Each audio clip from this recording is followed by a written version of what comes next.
Hey soil lovers, welcome back to Soil Books, where I dig deep into the secrets of sustainable gardening.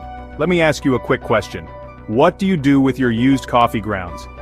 If your answer is throw them away, this video is about to change your gardening game for good.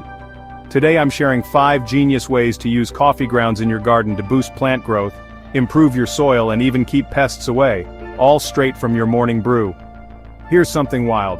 Did you know your leftover coffee grounds can be fertilizer, a compost booster, mulch, and even a natural pest repellent? Let's break down why these little brown bits are garden gold. Coffee grounds pack nutrients like nitrogen, potassium, phosphorus, magnesium, and copper. As they break down, they slowly release these goodies into your soil, helping plants thrive while improving texture and fueling those all-important soil microbes. That's a win for your plants and the planet. Alright, let's get practical with 5 ways to use them. First, as fertilizer. Just sprinkle dry, used coffee grounds around nitrogen-loving plants like spinach, lettuce, or tomatoes. You'll see bigger, greener leaves in no time.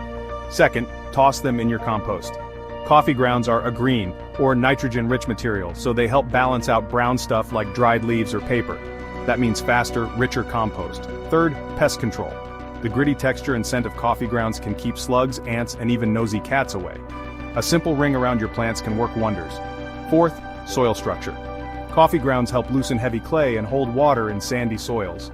Over time they build up organic matter, feeding those helpful microbes underground. Fifth, worm food. Worms love a little coffee. Add small amounts to your vermicompost bin, but not too much, or you'll make things too acidic for your wiggly friends. Wondering which plants are coffee lovers? Try blueberries, azaleas, hydrangeas, carrots, tomatoes, and radishes. Just steer clear of beans and peas, which prefer things on the alkaline side. My quick tips: dry the grounds before using to prevent mold, don't overdo it. A cup per plant per week is plenty, and always mix them into the soil. So, have you ever tried coffee grounds in your garden? What's your favorite natural fertilizer? Drop your tips in the comments and let's grow this community together. If you learned something new, give me a thumbs up, subscribe, and ring that bell. Until next time, keep your hands dirty and your soil rich. This is Soil Books, growing knowledge one garden at a time.